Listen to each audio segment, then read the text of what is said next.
ಉಡಾಯಿಸೋ ಖಾರ ಬಣ್ಣ ರುಚಿಯನ್ನು ನೀಡುತ್ತದೆ. ಮೆಣಸಿನ ಪುಡಿ ಚಿಂದಿ ಉಡಾಯಿಸೋ ಖಾರ ಬಣ್ಣ ರುಚಿ.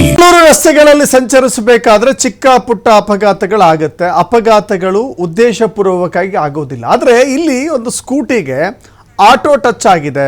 ಆ ಕಾರಣಕ್ಕಾಗಿ ಆ ಯುವತಿ ಹೈ ಡ್ರಾಮಾ ಕ್ರಿಯೇಟ್ ಮಾಡಿದ್ದಾಳೆ. ಆಟೋ ಸ್ಕೂಟಿಗೆ ಟಚ್ ಆಗಿದೆ ಎನ್ನುವ ಕಾರಣಕ್ಕಾಗಿ ಹೊರ ರಾಜ್ಯದ ಯುವತಿ ಚಪ್ಪಲಿಯಿಂದ ಹೊಡೆದಿದ್ದಾಳೆ ಆಟೋ ಚಾಲಕನಿಗೆ. ಬೆಂಗಳೂರಿನ ಬೆಳ್ಳಂದೂರು ಸರ್ಕಲ್ನಲ್ಲಿ ನಡೆದಿರುವಂಥ ಘಟನೆ ಇದು. ಇವತ್ತು ಸಂಜೆ 4:30 ವೇಳೆಗೆ ನಡೆದಿರುವಂಥ ಘಟನೆ.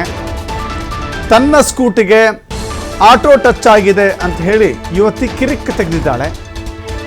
ಈ ವೇಳೆ ಹೊರ ರಾಜ್ಯದ ಯುವತಿ ಅತಿರೇಕದ ವರ್ತನೆ ಮಾಡಿದ್ದಾಳೆ. ಚಪ್ಪಲಿಯಿಂದ ಹೊಡೆದು ಚಾಲಕನಿಗೆ ಥಳಿಸಿದ್ದಾಳೆ. ಈ ದೃಶ್ಯ ಚಾಲಕನ ಮೊಬೈಲ್ನಲ್ಲಿ ಸೆರೆಯಾಗಿದೆ. ದೃಶ್ಯಾವಳಿಗಳನ್ನು ಗಮನಿಸ್ತಾ ಇದ್ದೀರಿ. ಆಟೋ ಚಾಲಕನ ಕೊಂಚ ಅಜಾಗರೂಕತೆ ಇರುತ್ತೆ. ಉದ್ದೇಶಪೂರ್ವಕವಾಗಿ ಯಾರು ಕೂಡ ಡಿಕ್ಕಿ ಹೊಡೆಯೋದಿಲ್ಲ. ಆದರೆ ಈಕೆ ಆ ಆಟೋ ಚಾಲಕನಿಗೆ ಚಪ್ಪಲಿಯಿಂದ ಥಳಿಸಿದ್ದಾಳೆ. ಮೊಬೈಲ್ನಲ್ಲಿ ಸೆರೆ ಹಿಡಿತಿರುವಂಥ ಈ ಸಂದರ್ಭದಲ್ಲೂ ಕೂಡ 8 ಬಾರಿ ಆತನಿಗೆ ಚಪ್ಪಲಿಯಿಂದ ಹೊಡೆದಿದ್ದಾಳೆ. ಅಕ್ಕಪಕ್ಕದವರು ಕೂಡ ವಿಡಿಯೋ ಮಾಡ್ಕೊಳ್ತಿದ್ದಾರೆ. ಆದರೂ ಕೂಡ ಆಕೆಗೆ ಪರಿವೇ ಇಲ್ಲ. ತಾನೇನು ಮಾಡ್ತಾ ಇದ್ದೀನಿ, ಸಾರ್ವಜನಿಕ ರಸ್ತೆಯಲ್ಲಿ ನಿಂತ್ಕೊಂಡು ತಾನೇನು ಮಾಡ್ತಾ ಇದ್ದೀನಿ ಅನ್ನುವ ಕಿಂಚಿತ್ತೂ ಪರಿವೇ ಇಲ್ಲದಂಥ ಆ ಹೆಣ್ಣು ಮಗಳು ಆಟೋ ಚಾಲಕನಿಗೆ ಥಳಿಸಿದ್ದಾಳೆ. ಕೈ ಮೇಲೆ ಬ್ಯಾಂಡೇಜ್ ಏನೋ ಇದ್ದಂಗೆ ಕಾಣಿಸುತ್ತೆ. ಗೊತ್ತಿಲ್ಲ ಅದೇನಾಗಿದೆ ಅಂತ ಹೇಳಿ. ಬಟ್ ಆಕೆ ಒಂದು ಸಂಯಮದಿಂದ ವರ್ತನೆ ಮಾಡಬಹುದಾಗಿತ್ತು.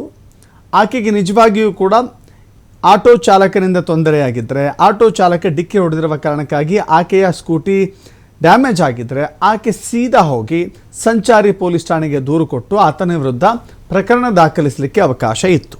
ಆದರೆ ತಾನೇ ಕಾನೂನನ್ನು ಕೈಗೆ ತೆಗೆದುಕೊಂಡು ತನ್ನ ಚಪ್ಪಲಿಯಿಂದ ಹೊಡೆದಿದ್ದಾಳೆ.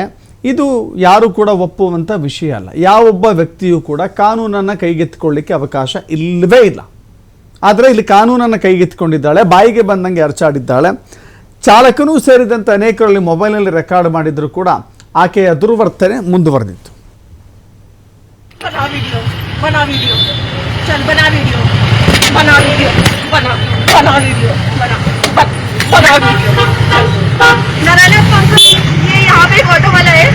ये बदतमीजी करे से मेरा पैर कुछ ना उसके बाद ये वीडियो बना रहे हैं। किसको पूछेगा? बनाएगा वीडियो, बना वीडियो। हेलो मारो चलेगा, मारो वीडियो बनाएगा ना, बना रहे वीडियो।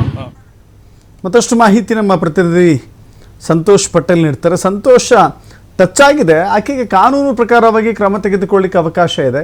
ದೂರು ಕೊಡಬಹುದಾಗಿತ್ತು, ಆಟೋ ಚಾಲಕನ ವಿರುದ್ಧ ದೂರು ದಾಖಲಿಸಬಹುದಾಗಿತ್ತು. ಆತ ವಿಡಿಯೋ ಮಾಡ್ತಾ ಇದ್ದಾನೆ ಅನ್ನುವ ಏಕೈಕ ಕಾರಣಕ್ಕೆ ವಿಡಿಯೋ ಮಾಡಿ ನೋಡೋಣ ಅಂತ ಹೇಳಿ ಮಾಡು ಬನಾವ್ ಅಂತ ಹೇಳಿ ಹೊಡೆದಿದ್ದಾಳೆ. ಈಗ ಪೊಲೀಸರು ಈ ವಿಡಿಯೋನ ಆಧರಿಸಿ ಕ್ರಮ ಏನು ತೆಗೆದುಕೊಂಡಿದ್ದಾರೆ. ಆಕೆಯ ವಿರುದ್ಧ ಕಂಪ್ಲೇಂಟ್ ಆಗಿದೆ. ಆಮೇಲೆ ಬೆಂಗಳೂರಲ್ಲಿ ಹೊರ ರಾಜ್ಯದವರ ಕಿರಿಕ್ ಇದೆಯಲ್ಲ, ಅದೊಂಥರ ಸರಣಿ ನಡೀತಾ ಇದೆ. ಸೀರೀಸ್ ಘಟನೆಗಳನ್ನು ನೋಡ್ತಾ ಇದ್ದೀವಿ. ಅದು ಕಡಿವಾಣ ಹೆಂಗೆ ಅಂತಲೂ ಕೂಡ ಯೋಚನೆ ಮಾಡಬೇಕಾದ ಸಂದರ್ಭ ಇದು. ಸಂತೋಷ್, ಖಂಡಿತವಾಗಿ ದರ್ಶಕ್, ಏನಂತ ಹೇಳಿದ್ರೆ ಇಂಥ ಇನ್ಸಿಡೆಂಟ್ಗಳು ಬೆಂಗಳೂರಿನ ಟ್ರಾಫಿಕ್ ನಲ್ಲಿ ಓಡಾಡುವಾಗ ಚಿಕ್ಕ ಪುಟ್ಟದಾಗಿ ಗಾಡಿಗಳು ಟಚ್ ಆಗದೆ ಇರುವಂತೆ ಆ ರೀತಿಯಾಗಿ ಓಡಾಡ್ಲಿಕ್ಕೆ ಯಾರಿಂದನೂ ಕೂಡ ಸಾಧ್ಯನೇ ಇಲ್ಲ. ಸೊ ಇನ್ನೂ ಕೂಡ ಅದೇ ರೀತಿ ಆಗಿರುವಂತದ್ದು. ಆದ್ರೆ ಯುವಕ ಹೇಳ್ತಿರುವಂತದ್ದು, ನಾನು ಎಲ್ಲೂ ಆಟೋ ಚಾಲಕ ಹೇಳ್ತಿರೋದು, ನಾನು ಎಲ್ಲೂ ಕೂಡ ಗಾಡಿಯನ್ನ ಟಚ್ ಮಾಡಿಲ್ಲ, ಪ್ರೂವ್ ಮಾಡ್ಲಿ, ನಾನು ಅವ್ರು ಹೇಳಿದಂಗೆ ಕೇಳ್ತೀನಿ ಅಂತಾನೆ. ಆದ್ರೆ ಈಕೆ ಟಚ್ ಮಾಡಿದ್ಯಾ ಅಂತೇಳಿ ಆತನಿಗೆ ನಾವು ವಿಡಿಯೋದಲ್ಲಿ ನೋಡ್ಬೋದು, ದೃಶ್ಯಾವಳಿಯಲ್ಲಿ 7ರಿಂದ 8 ಬಾರಿ ಚಪ್ಪಲಿಯಲ್ಲಿ ಆತನಿಗೆ ಹೊಡೆಯುವಂಥದ್ದು. ಅದಷ್ಟೇ ಅಲ್ಲದೆ ಎಲ್ಲರೂ ಕೂಡ ಸುತ್ತಮುತ್ತಲವರು ಕೇಳ್ತಿರ್ತಾರೆ, ಅಲ್ಲಮ್ಮ ನೀನ್ ಈಗ ವಿಡಿಯೋ ಮಾಡೋದ್ರಿಂದ ಚಪ್ಪಲಿಯಿಂದ ಹೊಡೆಯೋದ್ರಿಂದ ನಿನ್ಗೆ ಏನು, ಅದರಿಂದ ಆಗುವಂತ ಉಪಯೋಗ ಏನಿದೆ?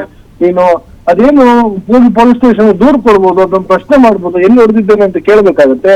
ಅದನ್ ಬಿಟ್ಟು ನೀವು ಈ ರೀತಿಯಾಗಿ ಹೊಡೆಯೋದು ಎಷ್ಟು ಮಟ್ಟಿಗೆ ಸರಿ ಅಂತ ಹೇಳಿ ಅವರು ಎಲ್ಲರೂ ಕೂಡ ಮಾತಾಡಿದ್ರು. ಅದು ಯಾವ್ದಕ್ಕೂ ಕೂಡ ಕೇರೆ ಮಾಡಲ್ಲ. ಸೊ ಯಾರು ಏನೇನು ಮಾಡ್ಕೊಳ್ತಾರೆ ಅನ್ನೋ ಒಂದು ದುರಾಲೋಚನೆ ದುರಾನಿತವಾಗಿ ನಡ್ಕೊಳ್ಳುವಂಥದ್ದು ಅವ್ರ ಜೊತೆ. ಅಂದ್ರೆ ಯಾರೇನ್ ಮಾಡ್ಕೊಳಕ್ಕಾಗುತ್ತೆ, ಹೆಣ್ಣು ಮಕ್ಕಳು ನಾವ್ ಹೇಳಿದ್ದೆ ಸರಿ ಅನ್ನೋ ರೀತಿಯಲ್ಲಿ ಆಕೆ ನಡ್ಕೊಳ್ಳುವಂಥದ್ದು. ಸೊ ಎಷ್ಟೇ ಅವರು ರಿಕ್ವೆಸ್ಟ್ ಮಾಡ್ಕೊಂಡ್ರು, ಸುತ್ತಮುತ್ತಲಿನವರು ಆಟೋ ಚಾಲಕರನ್ನು ರಿಕ್ವೆಸ್ಟ್ ಮಾಡ್ಕೊಂಡ್ರು, ಯಾರಿಗೂ ಕೂಡ ಆಕೆ ಕೇರ್ ಮಾಡಲ್ಲ. ಸೊ ಈ ರೀತಿಯಾಗಿ ಏನಾದ್ರು ಅಪಘಾತ ಆದ್ರೆ, ಗಾಡಿಗಳು ಟಚ್ ಆದ್ರೆ ಆಕೆ ಹೋಗಿ ನೇರವಾಗಿ ಪೊಲೀಸ್ ಸ್ಟೇಷನ್ಗೆ ದೂರನ್ನು ಕೊಡ್ಬೋದು. ದೂರನ್ನು ಕೊಟ್ಟು ಆತನ ವಿರುದ್ಧ ಕ್ರಮವನ್ನು ತೆಗೆದುಕೊಳ್ಳಿ, ಇಲ್ಲ ವಿಡಿಯೋ ಕೊಡ್ಬೋದಿತ್ತು ಆತ ಗುದ್ದಿದ್ದ ಅಂತ ಹೇಳಲಿಕ್ಕೆ ಆಕೆ ಬಳಿ ಇರೋ ಅಂತದ್ನ.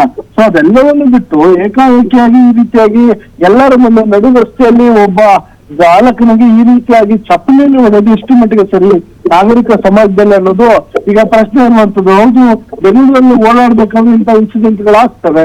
ಅದಕ್ಕೆ ಎಲ್ಲರೂ ಕೂಡ ಈ ರೀತಿಯಾಗಿ ಚಪ್ಪಲಿಯನ್ನು ತೆಗೆದುಕೊಂಡು ನಡು ರಸ್ತೆ ಈ ರೀತಿಯಾಗಿ ಹೊಡ್ಕೊಳ್ಳುವಂಥದ್ದು ಹೊಡೆಯುವಂಥದ್ದು ಮಾಡಿದ್ರೆ ಎಲ್ಲಿಗೆ ಹೋಗುತ್ತೆ ಸಮಾಜ? ಎಲ್ಲರೂ ಕೂಡ ವಿದ್ಯಾವಂತರ ಅನ್ನೋದು ಇರುವಂತ ಪ್ರಶ್ನೆ. ಸದ್ಯ ಇದು ಸೋಷಿಯಲ್ ಮೀಡಿಯಾ ಕೂಡ ವಿಡಿಯೋ ವೈರಲ್ ಆಗ್ತಾ ಇದೆ. ಇದರ ಮೇಲೆ ಏನೋ ಪೊಲೀಸ್ ಠಾಣೆ ಕೂಡ ಯುವತಿ ಮತ್ತು ಆರೋಪಿಗಳಿಗೆ ಇಬ್ರು ಆಗಿರುವಂತದ್ದು. ಪೊಲೀಸರು ಸದ್ಯ ವಿಚಾರಣೆ ಏನ್ ಇನ್ಸಿಡೆಂಟ್ ಆಯ್ತು, ಯಾರು ಎಲ್ಲಿಂದ ಬರ್ತಾ ಇದ್ರು, ಯಾವ ರೀತಿಯಾಗಿ ಇನ್ಸಿಡೆಂಟ್ ಆಗಿದೆ, ಗಾಡಿ ಟಚ್ ಆದ್ರೆ ಏನ್ ಡ್ಯಾಮೇಜ್ ಆಗಿದೆ, ಇವೆಲ್ಲವನ್ನೂ ಕೂಡ ಪರಿಶೀಲನೆ ಮಾಡ್ತಾ ಇರುವಂತದ್ದು. ಇನ್ನ ಆಟೋ ಚಾಲಕ ದೂರು ಕೊಟ್ರೆ ಆ ದೂರಿನ ಅನ್ವಯ ಅಂದ್ರೆ ಬೈಕಿಗೆ ಟಚ್ ಆಗಿದ್ದಕ್ಕೆ ಆಕೆ ದೂರು ಕೊಡ್ಬೋದು. ಅದ್ರ ಬಗ್ಗೆ ಪೊಲೀಸರು ಪ್ರಕರಣ ದಾಖಲೆ ಮಾಡ್ಕೊಂಡು ಕಾನೂನು ಕ್ರಮ ಕೈಗೊಳ್ಬಹುದು. ಅದೇ ರೀತಿಯಾಗಿ ಚಾಲಕ ಕೂಡ ಈಕೆ ಚಪ್ಪಲಿಯನ್ನು